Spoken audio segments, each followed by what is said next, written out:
नमस्कार दोस्तों। इस वीडियो में हम बात करेंगे कि 15 मार्च से अप्रैल के अंत तक मकर राशि वालों के लिए चीजें कैसी रहेंगी। मकर राशि के लोगों को इस समय कुछ चुनौतियों का सामना करना पड़ सकता है, खासकर यदि वे कामकाजी हैं।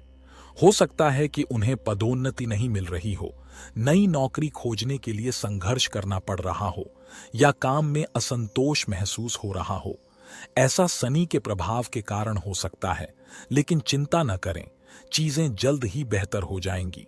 यदि आप एक नया व्यवसाय शुरू करना चाहते हैं लेकिन आपके पास पर्याप्त पैसा नहीं है, या यदि आपका वर्तमान व्यवसाय संघर्षपूर्ण है और पर्याप्त पैसा नहीं कमा रहा है, या यदि आप वित्तीय कठिनाइयों का सामना कर रहे हैं, तो चीजें वास्तव में कठिन लग सकती हैं।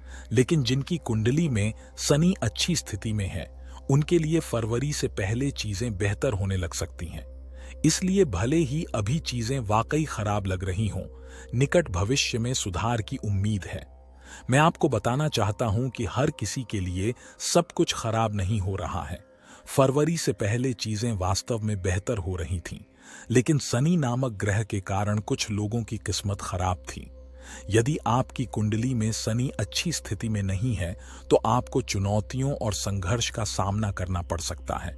लेकिन चिंता न करें, चीजें अब बदल रही हैं और आप अधिक मजबूत और सकारात्मक महसूस करने लगेंगे। मुझे विश्वास है कि आपके जीवन में बहुत सुधार आएगा। जो निर्देश मैं तुम्हें देने जा रहा हूं, उन्हें सुनो और अंत में मैं तुम्हें सावधान रहने के लिए कुछ चीजें बताऊंगा। क्या करना है, क्या नहीं करना है और किस पर ध्यान केंद्रित करना है। मैं आपको किसी भी समस्या का कुछ समाधान भी बताऊंगा। मैं वीडियो में जो कुछ भी कहता हूं उस पर ध्यान दें, क्योंकि 17 मार्च से शनि मजबूत स्थिति में होगा। इसका मतलब यह है कि आपकी राशि पर शासन करने वाले शनि महाराज का शक्तिशाली प्रभाव रहेगा। यह बदलाव 17 मार्च को सुबह 4:04 पर शुरू हुआ। शनि के उदित होने का अर्थ है कि आपकी आधी से अधिक समस्याएं पहले ही हल हो चुकी हैं। जब बुध और शुक्र एक साथ आते हैं तो एक विशेष ऊर्जा का निर्माण होता है, जिसे लक्ष्मी नारायण योग कहा जाता है। एक और विशेष ऊर्जा नीच भंग राजयोग का भी निर्माण हो रहा है। फिर शुक्र और मंगल एक साथ आते हैं, जिससे एक शक्तिशाली ऊर्जा बनती है, जिसे धन शक्ति राजयोग कहा जाता है। यह ऊर्जा 31 मार्च से 24 अप्रैल तक मौजूद रहेगी। इस दौरान लक्ष्मी नारायण योग भी रहेगा। शुक्र और राहु का भी संबंध है। इन सभी अच्छी ऊर्जाओं के साथ यह एक बहुत ही भाग्यशाली समय है, लेकिन हमें अभी भी सावधान रहने और कुछ सावधानियां बरतने की जरूरत है। 1 मार्च से 14 मार्च की एक निश्चित अवधि के दौरान और विशेष रूप से 13 मार्च की शाम से 14 अप्रैल की शाम तक सावधान रहना और सावधानी बरतना महत्वपूर्ण है। ये सावधानियां बुरी चीजों को होने से रोकने में मदद करेंगी। इसे अशुभ योग भी कहा जाता है, जब कुछ ग्रह एक साथ आ जाते हैं, जिससे समस्याएं पैदा हो सकती हैं। उदाहरण के लिए 15 मार्च से 22 अप्रैल तक शनि और मंगल एक दूसरे के करीब होंगे, जिससे झगड़े और मतभेद हो सकते हैं। इसी तरह बुध और राहु का एक साथ आना आलस्य की भावना पैदा कर सकता है। जब आप पैसा कमाते हैं तो आपके पास इसे खर्च करने के और भी तरीके होते हैं। इसका मतलब यह है कि आपके पास आने वाला पैसा आने के तरीकों को कम कर देता है, लेकिन बाहर जाने के तरीकों को बढ़ा देता है। यह आकाश में घूम रहे एक ग्रह की तरह है और मैं इसे अपने चैनल पर और अधिक समझाऊंगा। इस वीडियो में मैं ग्रहों की चाल के आधार पर भविष्यवाणियां नहीं करूंगा, बल्कि मैं नक्षत्र ज्योतिष के आधार पर भविष्यवाणियां करूंगा, जो कि सितारों की स्थिति के अनुसार क्या होगा इसके बारे में है। यदि आपकी रुचि हो तो मैं ग्रहों की गतिविधियों के बारे में और अधिक बात कर सकता हूं। मेरा अनुरोध है कि आप पूरा वीडियो सुनें। यदि आप सहमत हैं तो आप चैनल को सब्सक्राइब कर सकते हैं, वीडियो को लाइक कर सकते हैं और 5 या 11 बार हर हर महादेव कमेंट कर सकते हैं। चूंकि मैं महादेव से प्रेम करता हूं, इसलिए मैं आपके लिए भी उनका आशीर्वाद चाहता हूं। ज्योतिष शास्त्र के अनुसार आपके साथ कुछ महत्वपूर्ण घटित होने वाला है। 6 अप्रैल को शनि महाराज आकाश में एक विशिष्ट स्थान पर चला जाएगा, जिसे पूर्वा भाद्रपद नक्षत्र कहा जाता है। यह इसलिए महत्वपूर्ण है क्योंकि शनि महाराज आपकी राशि के स्वामी हैं। जब वह इस पद पर आ जाता है तो इसका मतलब है कि आपकी कुछ समस्याएं दूर होना शुरू हो सकती हैं। गुरु महाराज के मार्गदर्शन से मेरा उत्साह अभी भी कम था। मुझे अपने परिवार, दोस्तों या सहकर्मियों का समर्थन नहीं मिला। मेरा अपने बॉस और सहकर्मियों के साथ मतभेद था। लेकिन अब चीजें बेहतर दिख रही हैं क्योंकि शनि महाराज बृहस्पति के साथ आकाश में एक भाग्यशाली स्थिति में चले गए हैं। मंगल भी अनुकूल स्थिति में है, जो आपके लिए अच्छी खबर है। आप, मंगल ग्रह, शनि कौन है, बृहस्पति का मित्र कौन सा ग्रह है और बृहस्पति के नक्षत्र में मंगल ग्रह पर कौन जा रहा है, कब से कब तक, 10 अप्रैल से, यानी 10 अप्रैल से मंगल क्या करेगा। खासकर जो लोग आर्थिक रूप से अभिव्यक्त हैं, फिर वे घर खरीदते नजर आते हैं। यहां आप घर खरीदने के बारे में सोच रहे हैं, घर खरीदने के बारे में सोच रहे हैं, कार खरीदने के बारे में सोच रहे हैं, कार खरीदने के बारे में सोच रहे हैं, प्रॉपर्टी खरीदने के बारे में सोच रहे हैं। आप प्रॉपर्टी खरीदते नजर आ रहे हैं। यानी अगर मैं अचानक ऐसा न कहूं पैसा आएगा और घर खरीदा जाएगा, मन में प्लानिंग है तो नहीं लेंगे, उसके लिए रास्ता बनता दिख रहा है, यह अच्छी बात है। मंगल, जिसे शनि के नाम से भी जाना जाता है, 10 अप्रैल से बृहस्पति के मित्र ग्रह बृहस्पति के नक्षत्र में भ्रमण करने जा रहा है। इस दौरान ऐसा लग रहा है कि जो लोग पैसे से अच्छे हैं वे घर खरीद रहे होंगे। यदि आप घर या कार खरीदने या यहां तक कि संपत्ति में निवेश करने के बारे में सोच रहे हैं, तो ऐसा लगता है कि आप वास्तव में उन योजनाओं पर आगे बढ़ सकते हैं। इसका मतलब यह है कि यदि आप बचत और योजना बना रहे हैं तो आपके पास अपने सपनों को साकार करने का अच्छा मौका होगा। अगर आप प्रॉपर्टी, कार या घर जैसी कोई चीज बेचना चाहते हैं तो आपकी कुंडली की यह खास स्थिति आपकी मदद कर सकती है। इसका मतलब है कि मंगल इस स्थिति के करीब है और भले ही आपके सबसे अच्छे दोस्त आपका समर्थन नहीं कर रहे हों, फिर भी वे आपकी मदद करेंगे। आपके बड़े और छोटे भाई भी आपका सहयोग करेंगे।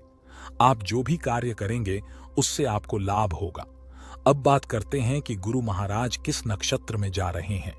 16 अप्रैल से वह उत्तरा नक्षत्र में प्रवेश कर रहा है।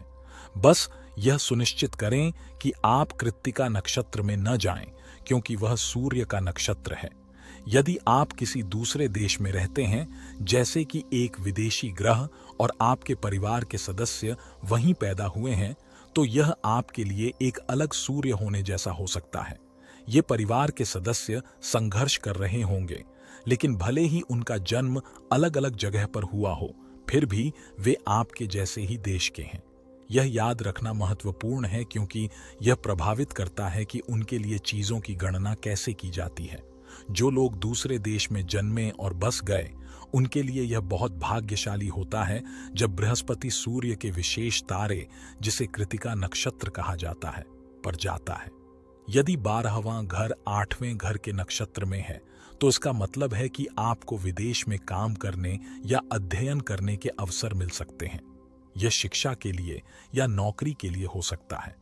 यदि आप किसी भी कारण से विदेश जाना चाहते हैं, जैसे स्थायी निवासी बनना या पर्यटक के रूप में जाना, और आपको वीजा मिलने में परेशानी हो रही है, तो वीजा मिलने की संभावना देखना एक अच्छी बात है।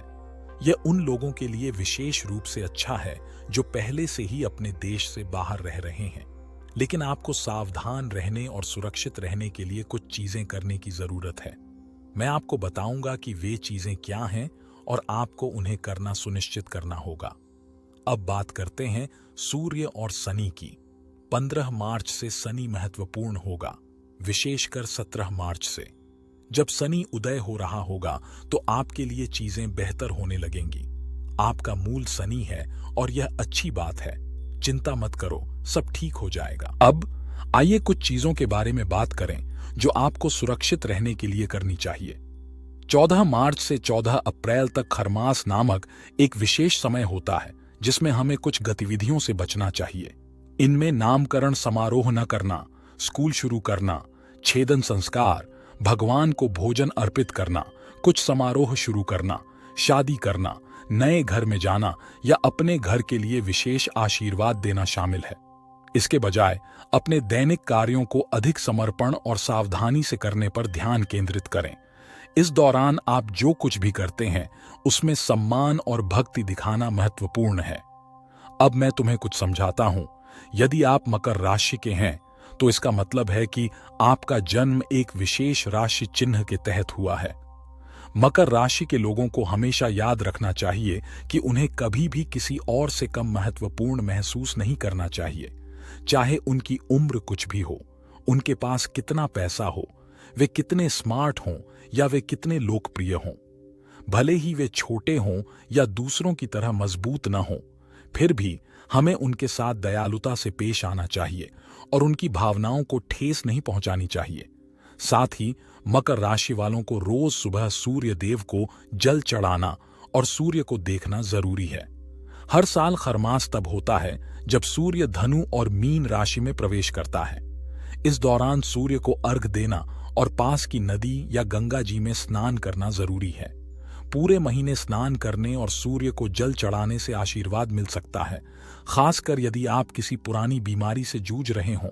अच्छी खबर, इस समय मंगल और शनि एक विशेष संबंध में हैं जो आपके लिए सौभाग्य लेकर आ रहा है। लेकिन कुछ चीजें ऐसी भी हैं जिनसे आपको सावधान रहने की जरूरत है। अगर आप यात्रा पर जा रहे हैं तो कार चलाते समय सावधान रहें। इसके अलावा आग और लोहे से दूर रहना सुनिश्चित करें। इसका मतलब है कि आपको उन्हें सावधानी से संभालना चाहिए, जैसे आप लोहे से बनी कार से सावधान रहेंगे। अगर आपको आग से जुड़ा कोई काम करना है, जैसे खाना बनाना, अग्निशमन विभाग में काम करना या आग से जुड़े अन्य काम करना, तो आपको सावधान रहने की जरूरत है। इसके अलावा जब आप सूर्य को जल चढ़ाएं तो उसमें चंदन, चावल और फूल डालें और जल में तांबा डालें। जल चढ़ाते समय ओम घृणी सूर्याय नमः मंत्र का जाप करें।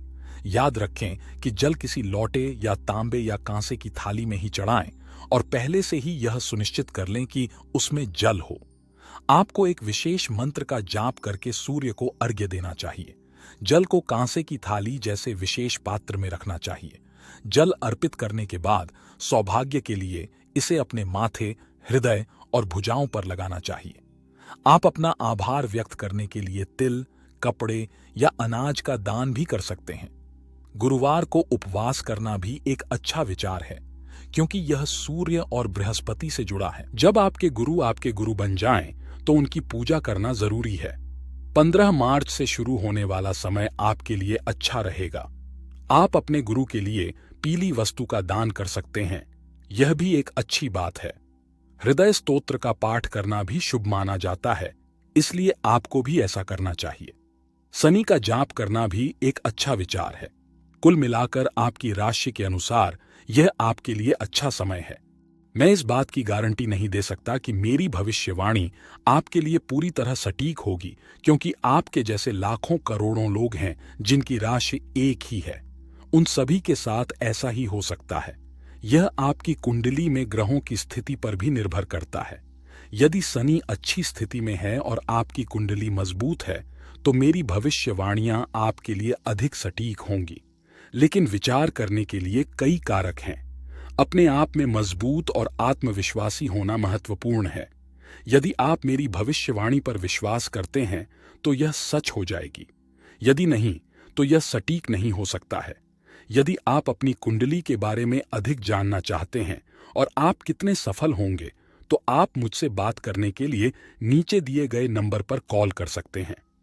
हम अधिक विस्तार से बात करने के लिए एक समय निर्धारित कर सकते हैं। बस जो सलाह मैं आपको देता हूं, उसका पालन करना याद रखें और आपका जीवन बेहतर हो जाएगा। धन्यवाद। आपका दिन शुभ हो।